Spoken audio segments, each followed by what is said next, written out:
Autant la télévision est un formidable canal d'information, de formation, de vulgarisation de la culture, de la paix et de l'évolution socio-économique des peuples et des nations, autant la télévision constitue elle-même une vraie économie à la base de nombreux secteurs d'activité, pourvoyeurs d'emplois et générateurs de revenus substantiels.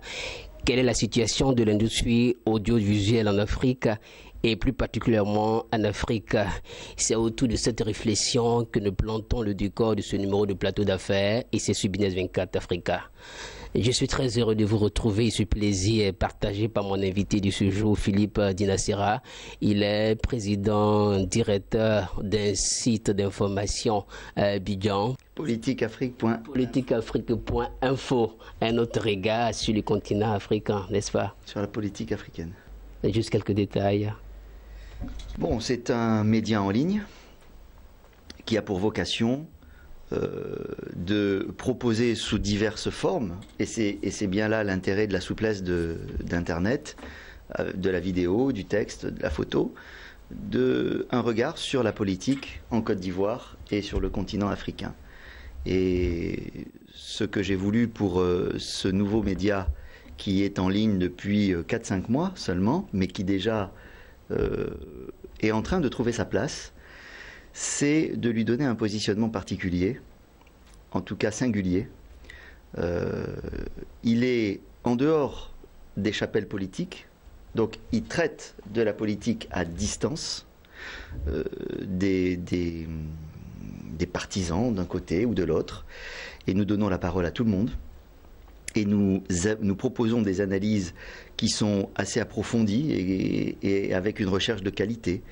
Et donc, ces trois éléments que j'essaie de faire vivre tous les jours avec mon équipe, c'est-à-dire la spécialisation sur le récit de la vie politique et des politiques publiques, le fait d'être à distance des chapelles partisanes et le fait d'essayer de rechercher au maximum la qualité, fait que petit à petit, j'espère qu'on va creuser notre sillon et imposer notre regard. Alors, vous ne faites pas de la politique politicienne, je pense que la politique liée à l'économie, à la société, à la vie des gens, sport, bien entendu. La politique, dès que ça touche la vie des gens au sens large, c'est politique. Donc, il y a évidemment la politique politicienne. On ne peut pas se passer de regarder la vie des partis politiques. Ça, ce n'est pas possible. La vie démocratique, les grandes élections, on sort d'un référendum, on a suivi ça de très très près. Mais la politique au sens large, c'est pourquoi est-ce qu'il faut construire des routes pour permettre aux échanges d'être plus fluides.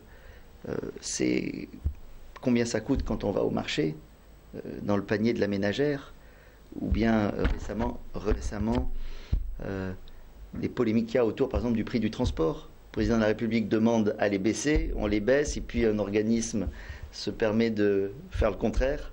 Donc voilà, c'est tout ça, et la politique, c'est ce qui concerne la cité, au sens large du terme, au sens grec et romain du terme.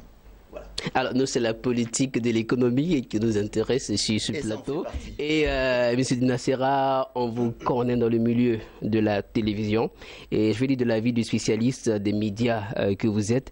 Quel regard portez-vous sur l'évolution de la télévision en Afrique? Je pense que vous avez parlé de la Côte d'Ivoire. Oui, bon, bien sûr, parce que d'abord les situations sont extrêmement diverses sur le continent africain. Justement.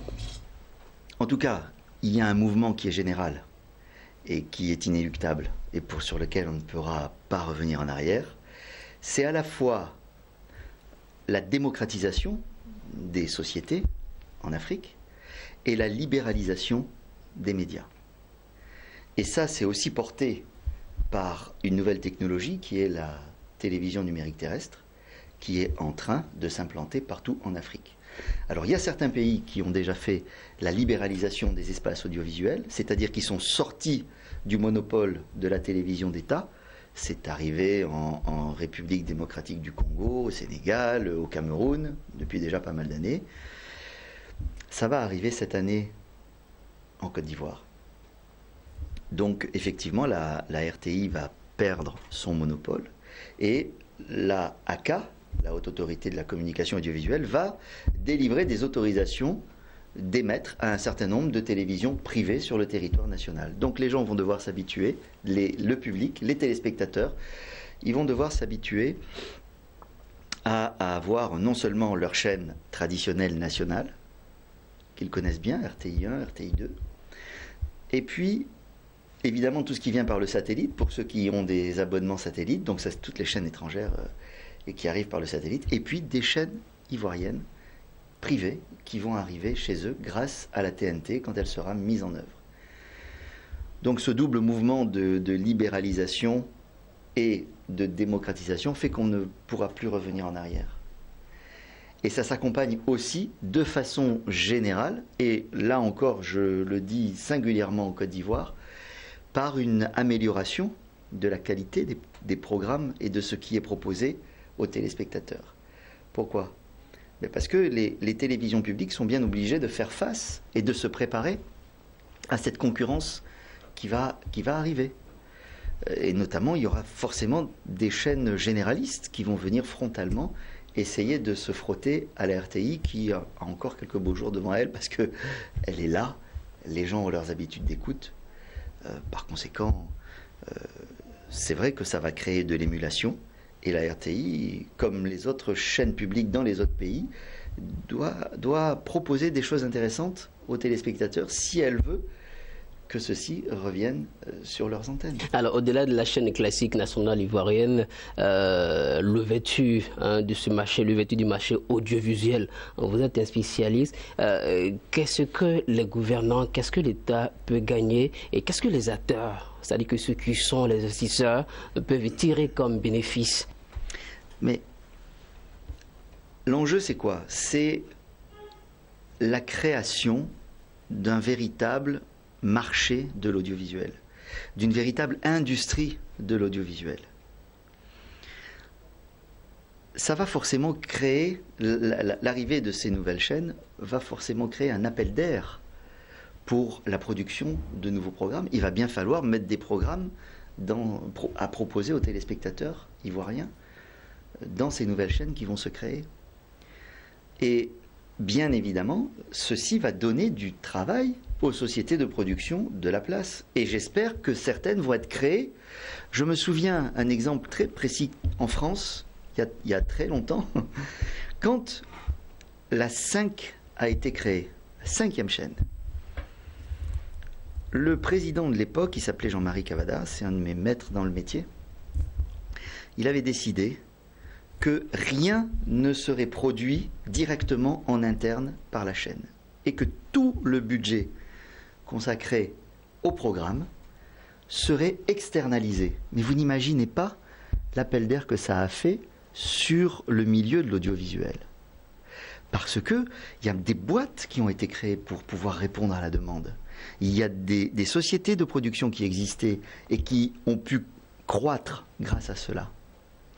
Donc, c'est bénéfique évidemment aux téléspectateurs parce qu'ils vont avoir du choix. C'est bénéfique, j'allais dire, à l'économie parce que toutes ces sociétés de production vont fonctionner. On espère qu'elles vont gagner de l'argent et elles vont donner du travail à des Ivoiriens. C'est bénéfique même au service public parce que quand on est en situation de monopole, c'est pas facile de se remettre en cause et de garder le niveau de qualité qui est nécessaire pour plaire au public. Je peux vous dire que la RTI, elle a compris que l'arrivée de cette concurrence, ça peut représenter un danger, mais c'est surtout une opportunité. L'opportunité de se renouveler.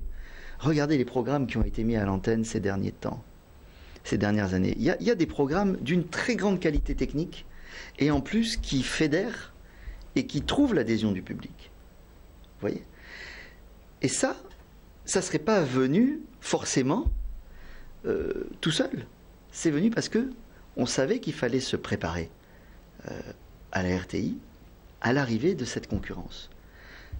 Donc, tant sur le plan technique que sur le plan des contenus, ça sera bénéfique à la RTI. Et puis, ça sera bénéfique à l'État, parce que l'État va gérer un nouvel ensemble économique qui est cette industrie de l'audiovisuel, et c'est forcément génératrice de revenus, d'impôts, de choses comme ça. Alors certains promoteurs ivoiriens n'ont pas attendu justement que le monopole de la chaîne nationale ivoirienne soit cassé pour se mettre dans la danse. Vous justement, je vais dire qu'à côté des chaînes classiques, on découvre la télévision par Internet. Est-ce que ce modèle de service de télévision dite de nouvelle génération n'est pas à craindre par les distributeurs satellitaires? Voilà, aujourd'hui, nous, on est distribué par satellite. Bon, je pense que là encore, il y a quelques beaux jours devant ces opérateurs sur le satellite, avant que ceux sur Internet, comme moi, mon petit politique Afrique, là, viennent les chatouiller. Mais il y a une souplesse sur Internet.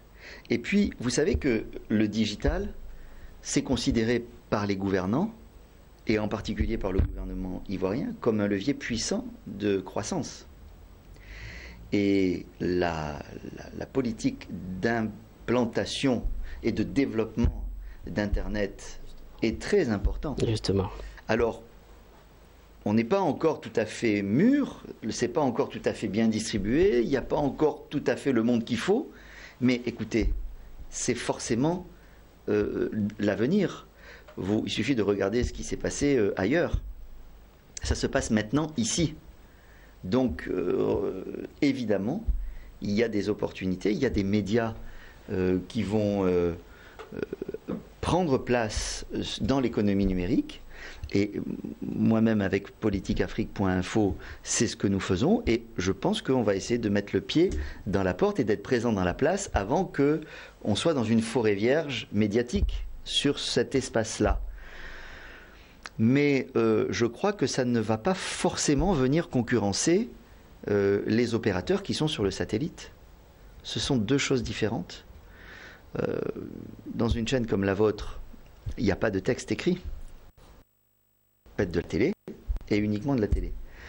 Maintenant, dans un média en ligne, c'est ce qui aussi fait son attrait. Il y a différentes voies d'entrée sur les sujets. On peut faire du texte, de la vidéo, des photos, du son même, que de la radio. Et donc, bon, ce sont deux modes de traitement de l'actualité qui sont différents, sur des supports différents. Alors, est-ce que c'est avec des publics différents? Ça, ce serait à examiner de plus près. Je peux pas le dire, je pourrais pas le dire. J'ai pas d'études qui me permettent de l'affirmer. Mais il y a la place pour tout. Ok. Alors, avec le faible taux de pénétration de l'internet et le coût parfois élevé de la connexion, est-ce que cela ne peut pas être un handicap à l'expansion de ce modèle, mais aussi à l'épanouissement de la presse en ligne? Parce que vous, actuellement. Mais ça, c'est le cas aujourd'hui. C'est le cas aujourd'hui. Effectivement, la connexion est peut-être un peu chère. Le taux de pénétration n'est pas encore suffisant. Mais moi, j'ai confiance. Parce que si le digital ne se développe pas sur le continent, le continent sera handicapé sur le plan de la communication et sur le plan médiatique. Donc moi, je n'ai pas d'inquiétude sur le fait que ça va se développer et qu'avec ce développement-là, les coûts vont être réduits, ce sera plus facile d'accès pour les abonnés, pour les gens qui veulent avoir Internet, accès à Internet. Donc, c'est peut-être pas évident au début, mais si on arrive à tenir la distance, je pense que c'est l'avenir. Regardez la presse écrite. Il y a quand même de grosses difficultés économiques liées à la chute des ventes des journaux. Or, fabriquer un journal, c'est quand même très très cher. Le papier, c'est rugueux, hein. Et vous voyez que tous les journaux dans le monde entier font une migration vers Internet. Il y en a même qui étaient des journaux hyper puissants, traditionnels, centenaires, qui ont abandonné le papier pour ne se mettre que sur le digital. C'est que bien il y a une réflexion à cette base-là. Alors on n'en est pas encore là ici en Côte d'Ivoire et sur le continent, mais vous voyez que la voie est tracée et que le digital et l'Internet aura forcément sa place. Alors, vous êtes un patron de presse en ligne en Côte d'Ivoire. On sait aussi que vous êtes un spécialiste dans le domaine des médias en Côte d'Ivoire et en Hexagone. Alors, une rencontre à Abidjan autour de l'industrie audiovisuelle et de l'économie numérique, est-ce que cela peut susciter un intérêt pour vous? Oui, parce que quand les professionnels qui ont différentes compétences, différentes complémentarités se mettent ensemble et se rencontrent, de quoi vont-ils parler?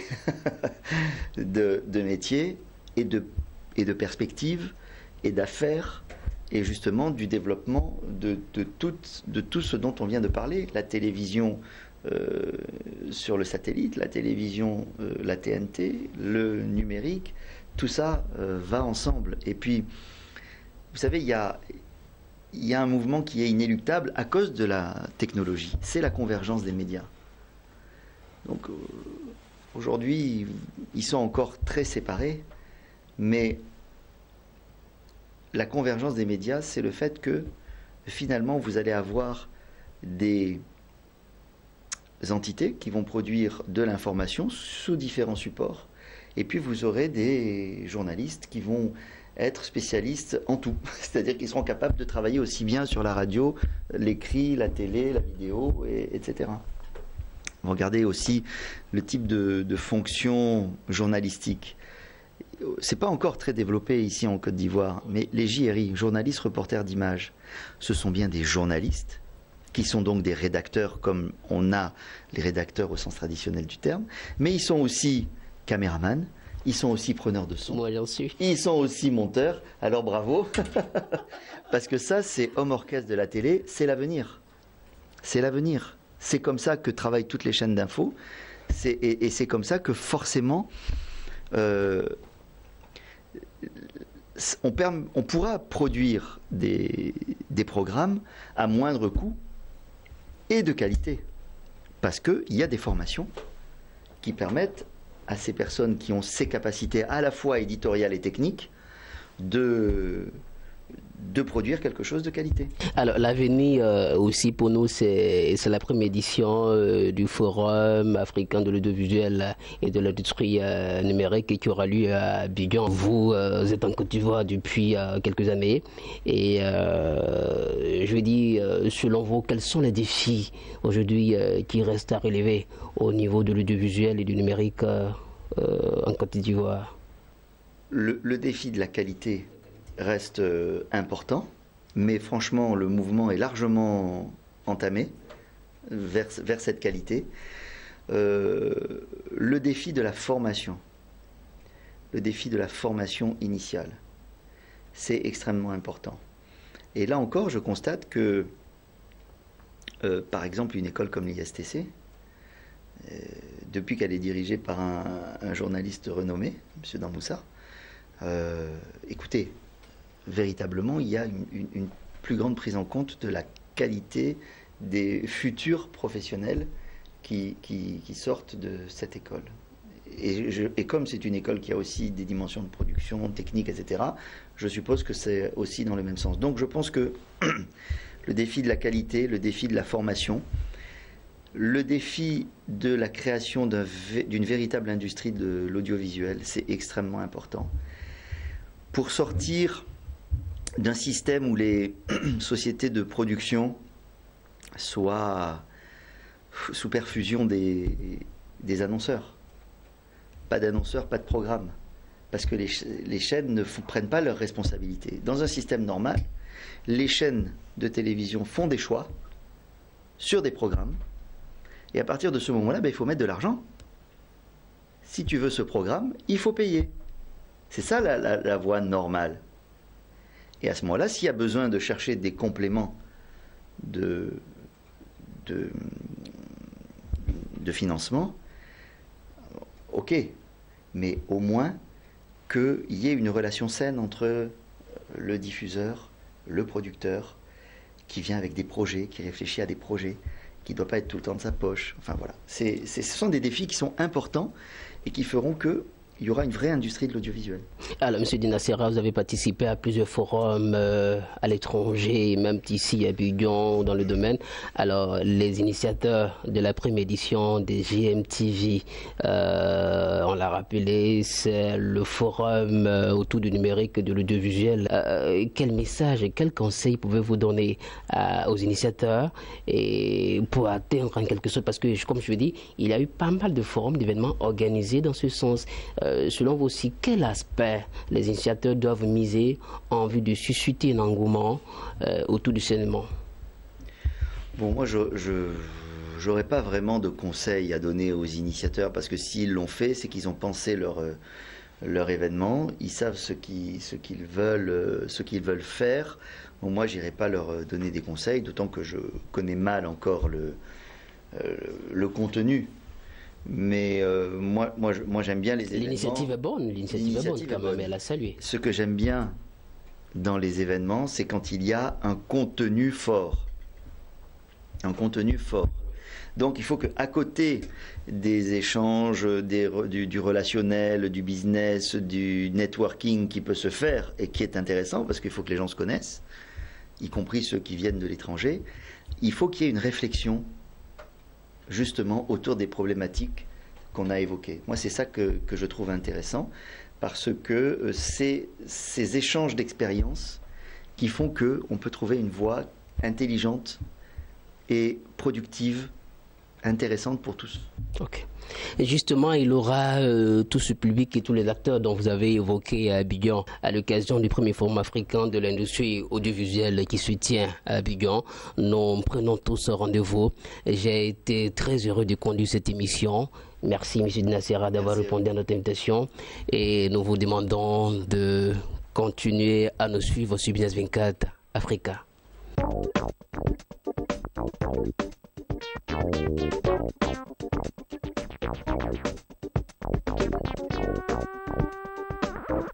you.